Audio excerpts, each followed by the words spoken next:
इंसानों में और जानवरों में बड़ा फर्क होता है। इंसानों में सोचने और समझने की शक्ति होती है, ताकत होती है, वो अच्छे और बुरे में फर्क समझ सकते हैं। लेकिन जानवरों में ये समझ नहीं होती है, इसलिए इंसान और जानवर एक दूसरे से अलग होते हैं। ऐसे ही जानवरों के अंदर रिश्तों को बनाने की समझ नहीं होती है। उन्हें नहीं पता है कौन भाई है, कौन बहन है, कौन माँ है, कौन बाप है, इसलिए वो किसी के साथ भी रिश्ते बना लेते हैं। लेकिन इंसानों के अंदर रिश्ते बनाने की ताकत होती है, क्षमता होती है। उन्हें पता होता है कि ये रिश्ता सही है या रिश्ता गलत है। आज की जो सच्ची घटना मैं आपको सुनाने जा रहा हूं, इस सच्ची घटना में कुछ ऐसा ही होता है।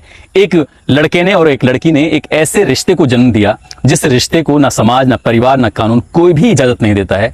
और जब इस रिश्ते के बारे में समाज को पता चलता है, लोगों को पता चलता है, तो लोग बहुत ज्यादा परेशान हो जाते हैं। उन्हें पुलिस की खुलासे पर यकीन ही नहीं होता। उन्हें लगता है कि जो पुलिस ने खुलासा किया है वो झूठा है, मगर जो पुलिस ने खुलासा किया था वही सच था। आदाब, नमस्कार, सत श्री अकाल। मैं उस्मान सैफी। आज की जो सच्ची घटना मैं आपको सुनाने जा रहा हूं, ये सच्ची घटना है उत्तर प्रदेश का एक जिला है बिजनौर। दरअसल इसी बिजनौर जिले का एक रेहड़ एक इलाका है, एक गांव है। यहां की रहने वाली एक लड़की 21 दिसंबर 2017 को अचानक घर से गायब हो जाती है। उसके घर वालों ने उसे हर जगह तलाश करने की कोशिश की, लेकिन वो कहीं नहीं मिलती है। उस लड़की के परिवार वाले अपनी बेटी को लेकर इतना ज्यादा परेशान होते हैं कि वो पुलिस के पास भी जाते हैं और गांव के बड़ी संख्या में लोग उसको तलाश कर रहे थे, लेकिन वो नहीं मिलती।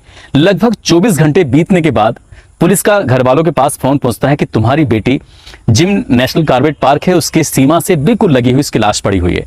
घर वाले पहुंचते हैं, गांव वाले पहुंचते हैं, पुलिस वाले पहुंचते हैं और उस लड़की को देखकर हर किसी की हालत खराब थी।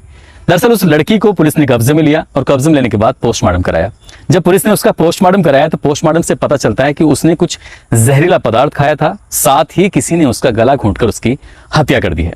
और इसके अलावा इससे भी बड़ी परेशान करने वाली बात यह थी कि उस लड़की के पेट में लगभग 4.5 महीने का एक बच्चा था।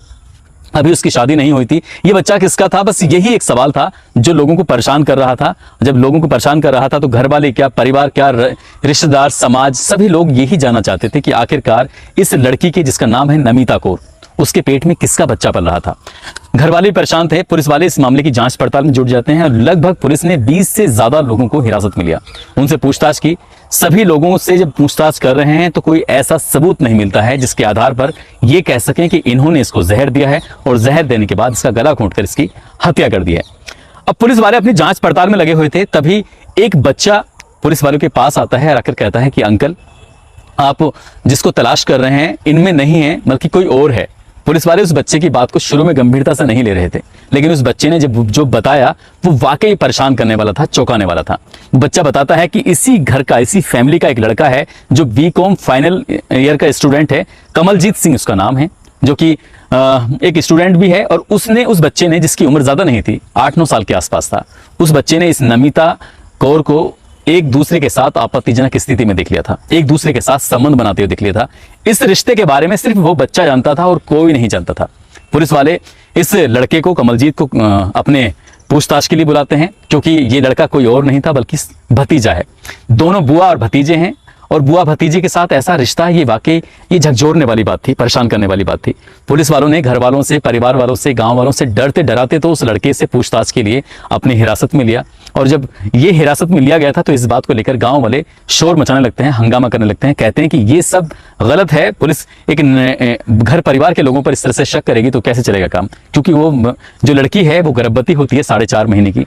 कमलजीत से जब सख्ती से पूछा जाता है, उससे बातचीत की जाती है, तो बताता है कि साहब गांव की एक लड़की से उसे मोहब्बत थी और वो उस लड़की के साथ अपनी बुआ से बार बार बातें करता था, कहता था कि मुझे ये लड़की अच्छी लगती है, मैं इसके साथ जाना चाहता हूँ, इसके साथ मिलना चाहता हूँ, बुआ मेरी मदद कर दो। वो बुआ से बातचीत करता था उस लड़की के मदद के लिए, लेकिन ना जाने कब वो बुआ को ही दिल दे बैठा और बुआ उसको खुद प्यार कर बैठी। दोनों बुआ और भतीजे एक दूसरे से न केवल प्यार कर बैठे बल्कि एक दूसरे के साथ शारीरिक संबंध भी बनाने लगे, क्योंकि घर में कोई रोक टोक नहीं, घर में इस रिश्ते, उनके साथ बैठने से किसी को क्या एतराज होगा।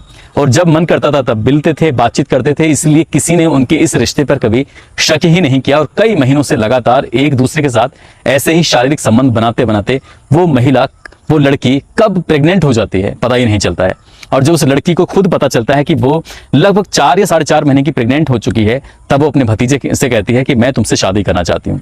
तब वो लड़का कहता है कि हम लोग शादी करेंगे तो समाज इस बात की इजाजत नहीं देगा, परिवार इस बात की परमिशन नहीं देगा, ये सब गलत है, इसलिए इस बच्चे को गिरा देते हैं। लेकिन वो कहती है कि मैं इस बच्चे को बिल्कुल नहीं गिराऊंगी और मैं तुमसे सचमुच प्यार करती हूँ, इसलिए मैं शादी करना चाहती हूँ। जब ये लड़का इस बात को तैयार नहीं होता है शादी के लिए, तब उसने एक फैसला लिया। उसने कहा कि क्यों ना हम एक नया फैसला लेते हैं। समाज परिवार जब ये लोग इजाजत नहीं देंगे, कानून भी हमें इस बात की परमिशन नहीं देगा, तो हम इस दुनिया में जी के क्या करेंगे, चलो चलते हैं। फिर वो लड़का उस लड़की को बहला फुसला कर अपनी बुआ को लेके जाता है जंगल की तरफ, और वहां ले जाने के बाद उससे कहता है कि हम दोनों अपनी जिंदगी हमेशा हमेशा के लिए खत्म कर लेंगे, इसलिए मैं तुम्हारे लिए कुछ जहरीला पदार्थ लाया हूं, पहले मैं खाऊंगा बाद में तुम खाना। तो लड़की कहती है नहीं, पहले मैं खाऊंगी बाद में तुम खाना। काफी देर इन दोनों में बहस भी होती है।